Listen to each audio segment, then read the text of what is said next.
So it is time for our half-term report. So it's time to put your bums on seats, get your textbook out, get your pencil case out, get ready to concentrate, and put all mobile phones away, please. I said all mobile phones away, please. I said all mobile phones away, please. Oh, sorry. I'm sorry, but you're going to have to give your phone to me, my son. You mean like forever?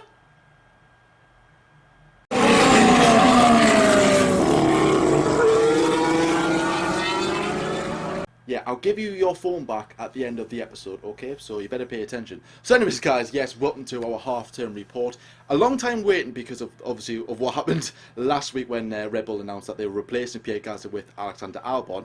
Priorities come first, and I do apologise. We had to talk about that before we had to do this. We are kind of late to the party when it comes to half-term report. So we're basically just going to be going through all 10 teams and their drivers, talk about their season so far, give them drivers a grade, and obviously see if you agree with us or not. 9 times out of 10, you probably won't agree with us, but let me know your grades and how you think the seasons went so far in the comment section below. But before we start dwelling into all the teams and going through the grading system, I just want to quickly, Lyle, I just want to have your opinions on the season so far, and if you could give us a quick grading before we start jumping into the actual grades themselves. Yes, well, I mean, the start of the 2019 season, it's been pretty good. I've enjoyed it. Been a few curveballs thrown in. I think Bottas winning the first race kind of showed us that things were about to change. Not massively, but, thankfully just wasn't a Hamilton domination as of yet. Charles Leclerc getting the pole position, things were looking up for the season, but then after that it just became Hamilton. Mercedes' most successful start to a season ever. I think it was 6 out of 9, something like 6 out of 9 win they took. Absolutely incredible. But then the season really started to spice up around Austria. Obviously Verstappen getting his win. A juicy Silverstone. Obviously not much change. Lewis Hamilton takes the victory. Germany voted one of the best races, probably the best race of the year, even though we haven't even done the second part of the season. Incredible. Obviously Jordan said it was the best race of the decade. I guess I still say Canada 2011, but it just shows to say that rainy races do make the best races in F1. Well, I say one of them. Yeah. I wouldn't say it was. Well, yeah, it just proves to say that the best races are the ones in the wet. Hungary, great. I would say it's been pretty good. I'd have liked a few more wins. Obviously, Charles Leclerc, 2 pole positions, no wins as of yet. I'd like other teams to possibly have a chance. Pierre Gasly, I was hoping for higher things from him. But I'd say it's been pretty good. We haven't just had Hamilton. We've had Bottas in the fight. Hopefully Vettel could catch up. So I'm gonna say a 7 out of 10, Jordan. I think Mercedes, amazing. I mean, if at some point you've got to take your hat off and say well done to them. Ferrari, slow to the party. Red Bull catching up. Verstappen, incredible. Midfield, average. So yeah, I'm gonna, and obviously some great fight, especially from the rookie drivers, from the British drivers. It's absolutely incredible. George Russell, Alexander Albon, Lando Norris, incredible. So yes, I'm gonna say a strong 7 out of 10, Jordan, which I think is good. That's probably a high result for the first part. Could be better. Hopefully the second part can elevate it to a 10 out of 10. But yeah, 7 for the first part. What would you say is your grade out of 10 for the first part of the season? For me, I would probably agree with you, 7 out of 10. The past 4 races have been absolutely incredible. Austria, Britain, Germany and Hungary have been really, really good races. Coming off the back of a very disappointing start of the season. I think only Bahrain was the only race I was on the edge of my seat with. The rest of them, not so much. I mean, Australia, I give it a bit of leeway because it's the first race of the season. I'm already excited anyway. And then you are left a bit disheartened at the end of it when it's like, ugh, it was a bit of a boring race. But F1 is back, so you still enjoy. So I don't really count Australia. So I think we were expecting a bit of a closer competition, weren't we, at the start of the year when Ferrari looked good in testing, and then Mercedes were a bit on the back foot. But as the season has progressed, we've kind of realised that Mercedes was sandbagging a lot in pre-season testing, and of course, winning those races at the start of the year. Bit of mishaps here and there towards the summer break. They'll probably think about the holidays, especially in Germany. They'll have their minds on something else when Hamilton had that catastrophic pit stop for 50 seconds. Red Bull so far have impressed me because of the new Honda package coming in, powering the team, doing really, really well. 2 wins for Verstappen so far this season, and then beat beat the fastest pit stop record not once but twice this season, which is pretty impressive. I think 1.88 seconds is the record that they held so far. So I think it's been pretty good towards the end of the season, at the end of the first half of the season. However, if those races had continued on, like we had seen at the likes of Spain, Monaco, even France, then I think we could have been looking at a 3 or a 4 out of 10. But I think those races so far, the past 4 ones, have kind of saved F1 2019 so far this season. Let's see how the second part of the season comes along, starting next week at Belgium. Can't wait for that race. So the first thing that we are going to be discussing is, of course, the team at the bottom on 1 point is Williams. Going to give their drivers a grade, and this isn't necessarily our opinion on grading each. We've kind of discussed it and kind of this is like our grades. This is like the F1 debater grade, rather than just okay, my opinion, George Russell's an E and I'll go and George Russell's a D or whatever. So this is just to make things a bit smoother and a bit more easier for you guys to keep track and understand with. And of course, you'll be able to see the drivers' results for each team that we talk about and the graphics in just below us as we speak. So the grades that we have both gave for the Williams drivers, we've gone with George Russell a D and Robert Kubica a D as well. Now Williams it's been a very topsy-turvy season, hasn't it? I say topsy-turvy. Where they are at the moment has been quite topsy-turvy, because in pre-season they missed 1.5 days or 2.5 days of testing. It was a big loss for them when they lost all that time at the beginning of the test. There was rumours of them that they were going to miss the first test completely. The car wasn't ready. It was all shambles, wasn't it? And to top it all off, the livery was just god awful. I hate the look of that car. I still do. I really do hate that car. But obviously, it's not all about the livery, is it? So yeah, it was a pretty embarrassing start for Williams, and we knew coming into the season that they were going to be at the back. But we didn't think how slow they would be. There was reports that the car was about 2 seconds slower than 2018's car, which we kind of is this just the media trying to spice things up? But when the car came to Australia, we were like, yeah, okay, it's 2 or 3 seconds slower than last season's car, and last season's car was an absolute shed. Let's not forget that. But Williams have kind of saved themselves. They've become the team that everybody loves. Everyone wants to see them do well, because they've been hard done by this season. They've got George Russell in, rookie driver, Robert Kubica coming into Formula 1 after 9 years away. He had that horrific accident, didn't he, back in 2011. It was a good fairy tale ending. He hasn't had the best of seasons because of his injury, because of like I said, he wasn't fully ready for Formula 1. Not as big as George Russell is, anyways. So I think. But you've got to have a bit of leeway, in thinking, right, okay, I could easily give them an F because they're at the back of the grid, but the car's terrible, so that's not really the driver's fault. They can't do much with that car. So I think giving them a D is obviously, it is quite fair.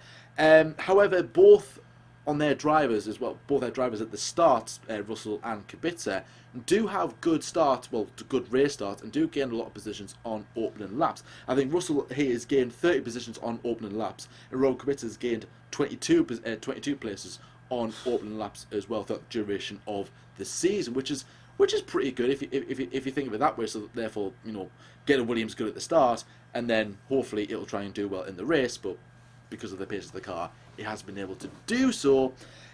So I think for me, one of the things I've been impressed with about Williams is that the team spirit thing, hasn't it? They've been so poor this season, the car as well, that and they've been at the back for more or less every single Grand Prix. However, the team spirit, the team morale in the team has been pretty impressive. So I'm pleased with that. The thing that they need to improve on throughout the rest of 2019 is probably the car, which is the most obvious thing to say what they need to change, because the car they still need work doing. There was improvements throughout the last 2 races. I think Russell got was it 11th place? I think was it in Germany? I think he just missed out on the points. And then Robert Kubica scored that one and only point. Which, if you look at the head-to-head, it's quite. George Russell will be clutching at himself, just very frustrated that Kubica has got that extra point. Because in qualifying, it's 12-0 to George Russell. In the race, it's 11-1 to George Russell. However, in the point, it's 1-0 to Robert Kubica. Robert Kubica's finished ahead of Russell once this season in the Grand Prix, and he scored the team's only point, which is the equivalent for me. It's like playing Football Manager, right? I call it getting FM'd, okay? So you're playing Football Manager, Your team, you're battering that team. You're having loads of shots on target, loads of chances, possession. All the stats are with you. You're looking like you're going to win. They get one chance and score it, and you lose the game 1-0. That's Williams at the moment. Russell's just beating Kubica. He's having his life. He's like, oh, mate, I'm just torturing you here. Yeah, but I've got the only point in the team. So Russell will be very disappointed with that indeed. So I think Williams, there's still a long way to go for this season. Can they get another point this season? It depends how the races goes, because we did not expect them to score a point this season, but of course they did in Germany. What a race that was. So Lyle, what's your thoughts and your opinions on Williams this season, and where do you think that they could improve on if they do, if they want to get closer to the midfield for the rest of 2019? Well, I mean, with Williams, fortunately they've been the back team for a number of years. The V6 era, they really got on top of. They finished third place 2014 and 2015, but then since then it's just really gone downhill for them. George Russell, I do think he's a good driver. He's a strong driver. Obviously, ex-Mercedes program driver. Obviously, they do want to put him there. But with all the talk about Ocon and things like that, it's getting kind of shifted away.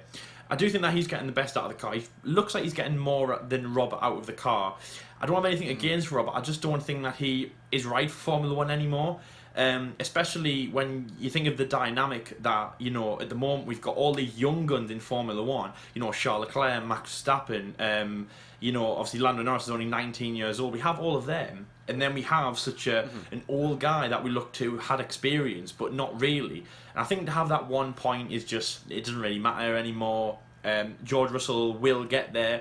I think it was the Italian Grand Prix last year where Sergei Sorokin got the point for Williams alongside Lance Stroll, which meant that everybody had got a point in the constructors, which had only happened the first time in about 30 years. So, I do think that George will get there eventually. Obviously, Robert Kubica only got there. I think it was on a technicality of some sort. Someone was disqualified, I think it was, from the race, or something like that.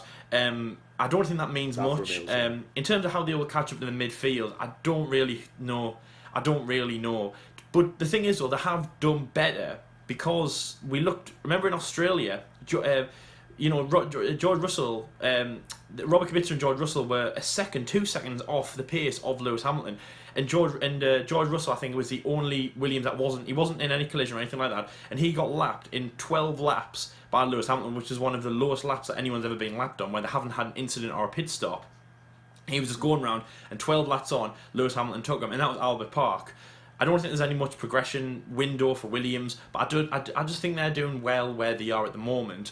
But we've said who we think should be in that seat next year, Jordan, and that's both we agreed on Canadian driver Nicholas Latifi, who is their junior driver, who I'm sure that they're putting him in for FP1 sessions. They did in Canada. I'm sure they're having the next few races.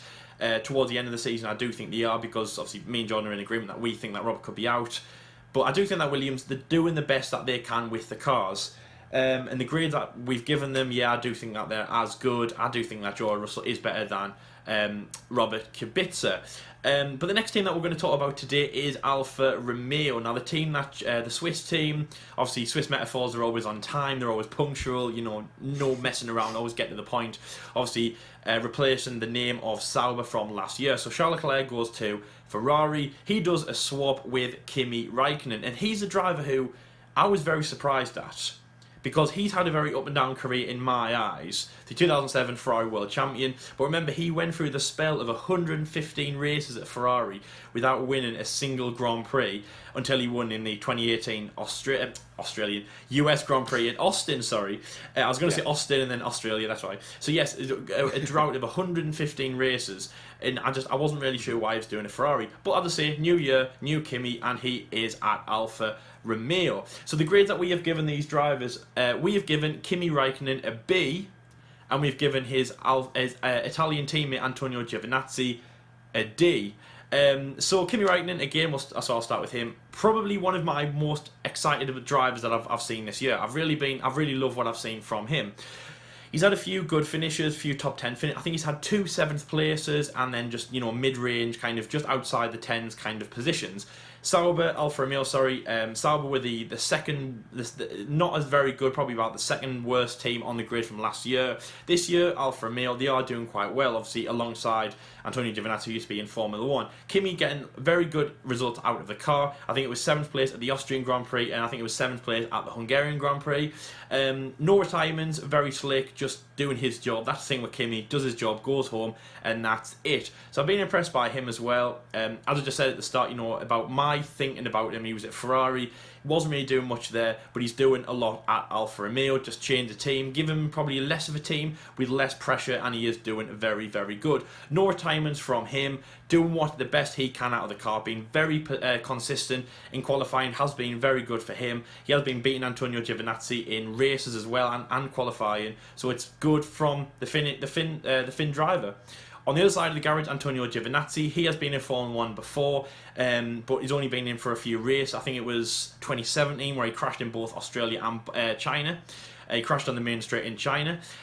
So we weren't really holding that much hope for him, but I do think that he's impressed this season, and I do think that he's had a good run in that car. Again, obviously, I know he's been in Formula 1 before, but a rookie, you could say, in F1, alongside Kimi, who's got all that experience. I think he has done well, getting the most out of the car. I believe he's had one retirement, I think it is, out of the first part of the season, so it has been good from him. In terms of the team, I would say that everything is going strong from them.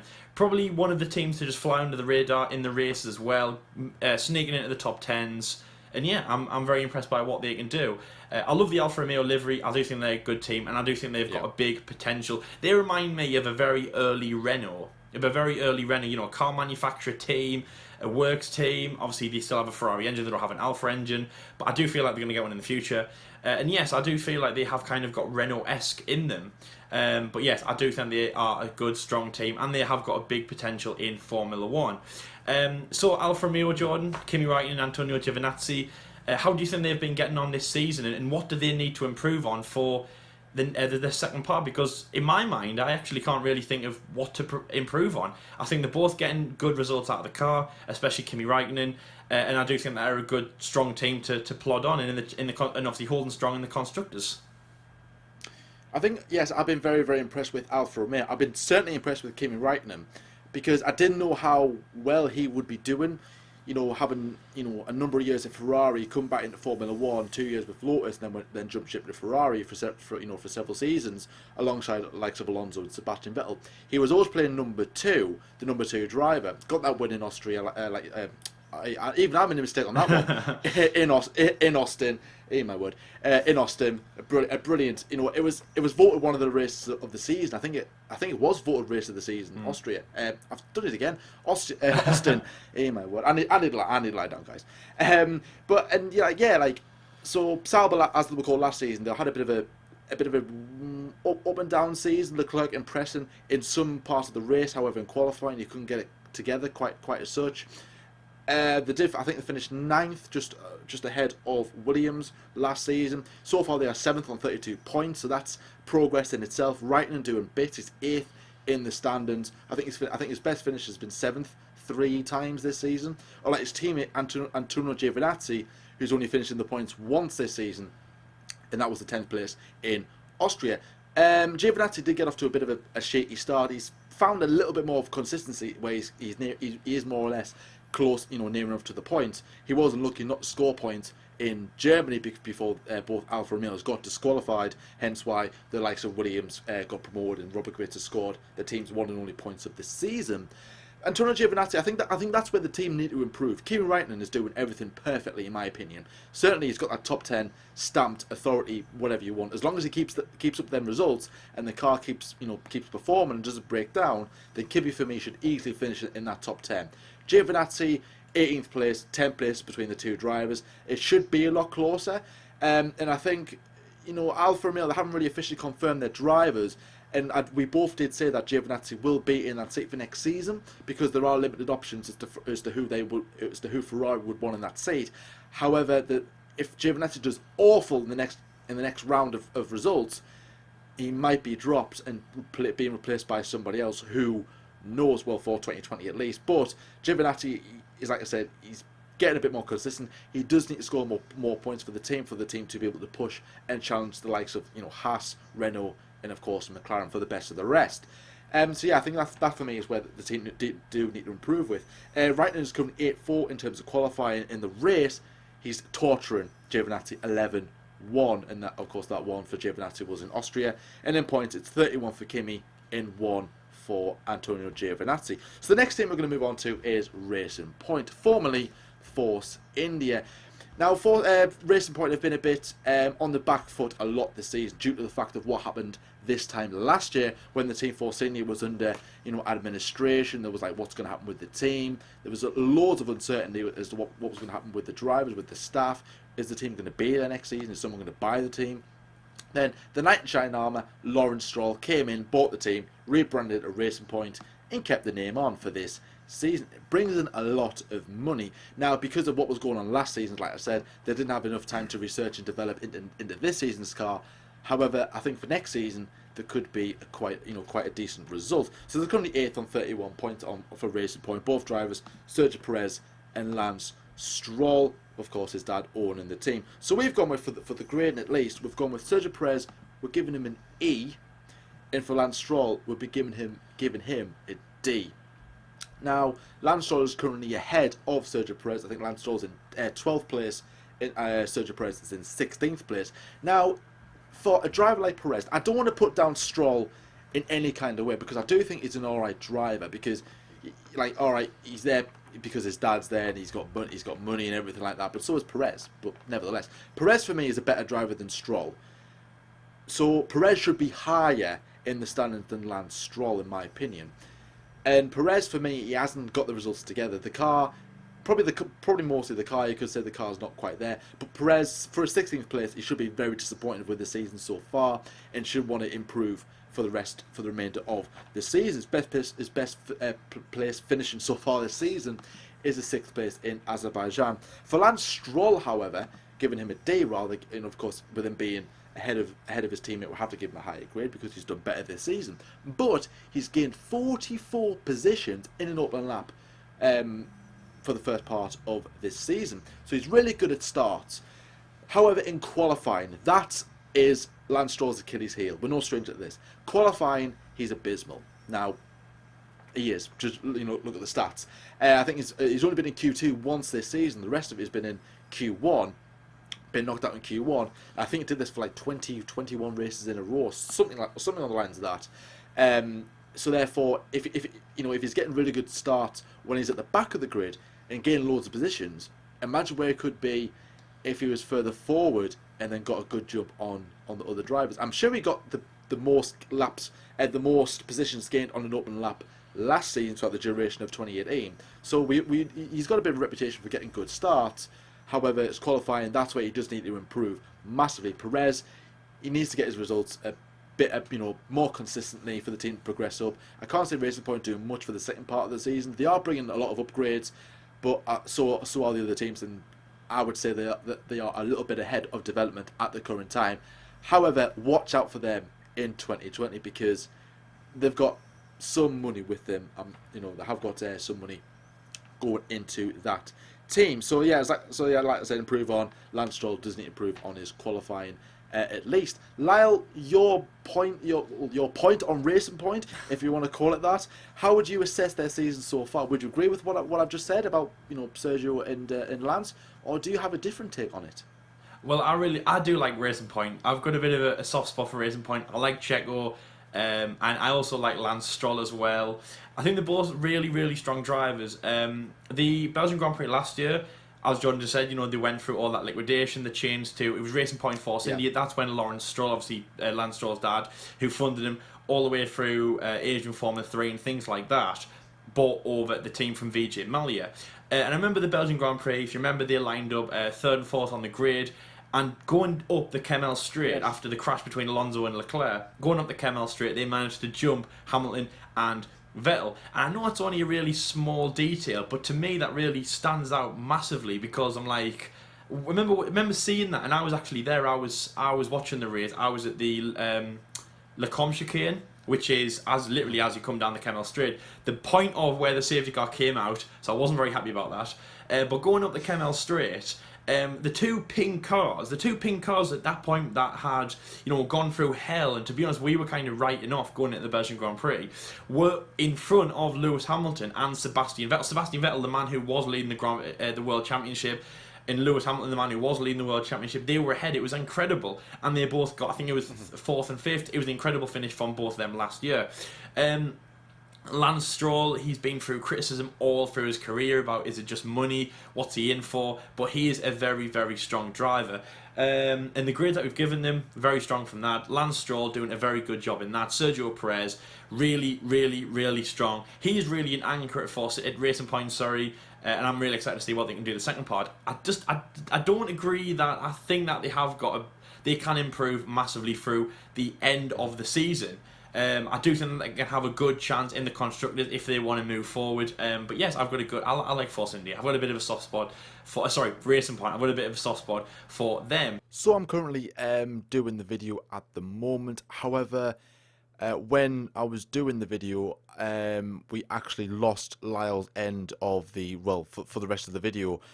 He was basically just going to be talking about Toro Rosso, and then probably giving his points on Haas F1. So we're not going to see Lyle for the rest of this part or for the rest of the video until tomorrow's video. So therefore, you're just going to see me kind of give my thoughts about Toro Rosso and then quickly move on to Haas. The grades that we had given the Toro Rosso drivers, we had given Daniel Kvyat a B and Alexander Albon a C, in case anybody wanted to know, because you won't hear it on my side. You would have heard it on Lyle's side, but of course, like I said, we lost it. We don't have it, unfortunately, which is very, very annoying, I must admit. Working so hard to do videos and then this happens, but it happens every now and then, isn't it? To be fair, everything's been running fine for us up until this point, so it was going to happen eventually. But hope you are enjoying the video, yes, and just enjoy for the rest of this video. When the announcement was first, said that Albon was going to Red Bull, it did catch a lot of people by surprise, but then we explained in the last week's episode that, alright, it makes sense because Kvyat's already been there. Helmut Marko wouldn't want to go back on his word about sacking Kvyat, give Albon a chance. They've got nothing to lose at the end of the day. And I think Gasly coming back in as well, he's got nothing to lose, in my opinion. Toro Rosso have got nothing to lose. They're not fighting for any position. They're just trying to get the best of the rest, which they might do. I'm not too sure. But, I mean, they are in 5th place at the moment on 43 points. Most of them points were, of course, from Daniel Kvyat's podium in Germany. I know you're going to say, guys, he got lucky and everything. I know he got lucky to get that podium. But think about it. He kept it on the track. He kept the car out of trouble. He didn't go off the track like what Leclerc did, like what Hamilton did, like what Bottas did, and like what Gasly did, go on the back of Albon. He kept it all intact, finished on the podium, absolutely spot on, which is the main reason why we've given Kvyat a better grade than we have with Albon. And let's not forget that Kvyat has been in a very dark place last season. The end of last season rather. Or the season before, when he was with Toro Rosso the first time. Coming off the back of a Red Bull demotion, he was going through all kinds of rubbish. Went off to Ferrari for a year out. You could say it has done the world a good. He's been pretty impressive this season. He's been very consistent. He hasn't been crashing anyybody, which is pretty good. Guaranteed to be there next season. I can do that. I can guarantee that. He's, like I said, he's had a good first season back. No pressure on him whatsoever. Albon, he's been doing okay. Getting that Red Bull seat, brilliant from him. Good luck to Albon. Does he deserve it? Well, yeah, I think, Red Bull are limited with options. He's doing okay. As like I said, first season in Formula 1. So yeah, 16 points for Albon, 27 points for Daniel Kvyat. He's in that top 10 at the moment. I think he's 9th, just underneath Kimi Raikkonen. So Daniel Kvyat is in a good position, but they are definitely going to be a team to watch for when Gasly comes back into the team, and of course when Albon goes up to Red Bull. Can't wait for that one. So the next team we're going to be going on to is Rich Energy Haas F1. Now, before I start, it's been a very weird season for Haas, and I'm not just talking about the car. I'm talking about their main sponsor, because they've just been hitting the media all kinds of weird and wacky reasons, haven't they? An energy drink brand that no one's ever heard of, that no one believes that actually exist. They do exist. I've got 3 cans of the stuff over there, and I might even bring it down in the next part, in case nobody actually believes it isn't true. Exactly. So I mean, yeah, Rich Energy. They've been giving Haas a bit of a bad reputation in the media world this season. So hope that they can ditch their sponsor next season and move on. But as a season as a whole, it's been pretty poor, definitely from a Haas perspective, because the car in qualifying this season has been pretty impressive, especially in Austria. I think it was came out fifth or sixth in Austria, which is good. But then in the race, he finished 19th, in between the two Williams. Wow, that is a big turn of pace. It's that is a good radio message. I must admit, it is pretty impressive. I mean, Haas ninth on 26 points. We've given Kevin Magnussen, I'll get my words out eventually, a D. Roman Grosjean in A. The both drivers have been underperforming. K-Mag, we're giving him a D because he's higher in the standings. He's on 30. He's in 13th place. Roman Grosjean on 17th place. He hasn't had a good season. I think K-Mag's had one retirement this season. Grosjean's had 6. Not so much down to Grosjean's driving, it's more down towards the car. But nevertheless, when he has got a chance to score points, he hasn't done it. The car's not that good. It's been pretty poor. Can they improve for the next half of the season? Probably. I think they can, but we'll just have to wait and see. Haas aren't where they want to be, 9th. That's not. They want to be up there in 6th and 5th. You know, like they have been challenging for the past couple of years. So this season has been that good. Grosjean more than likely will be dropped. K-Mag going to keep his seat, in my opinion. Best position for Kevin Magnussen this season has been 6th in Australia, and of course Roman Grosjean 7th place in Germany. Was probably the best he was going to get this so far this season. What have I been impressed with Rich Energy Haas this season? Nothing much, if I'm honest with you. There hasn't been a time where, apart from, well, you could say qualifying, but qualifying is just not, it's a race that really matters. And that's where you're going to be judged on. So, like, qualifying has been good. The race, though, the Haas just doesn't have pace. It just, for some reason, it just goes asleep. It disappears. And you're like, where's this pace gone in this Haas? They should be challenging for the midfield. And they're not. They're, like, on the challenging Toro Rossos and Williams. And that's not that good for a team like Haas who want to be progressing and moving up the field.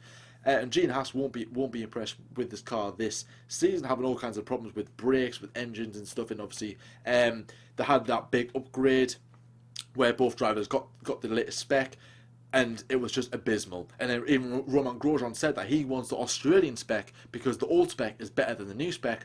So then they did change it. There was a little bit of improvement in results for Grosjean, but still not good enough.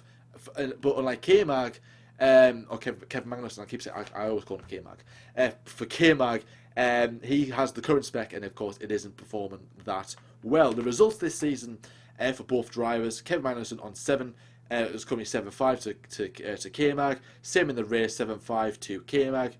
In terms of points, 18 points for Kevin Magnussen, and only 8 points for Roman Grosjean, taking a chunk of them points.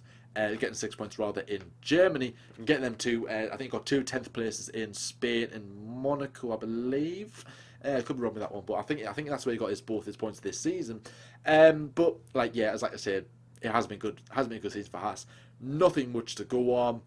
They do need to improve that car into the second part of the season. Discuss and have a good think as to who's going to be in that car for next season, because as I said, Haas do want to make this step forward, but can they do that at this present time?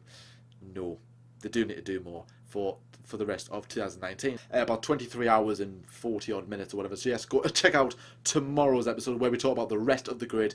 Of course, McLaren, Renault, Red Bull, Ferrari, and Mercedes. The big teams. How have we thought that their seasons have went on this season? So yes, don't forget to subscribe if you are new around here. Check us out tomorrow, and until tomorrow, guys.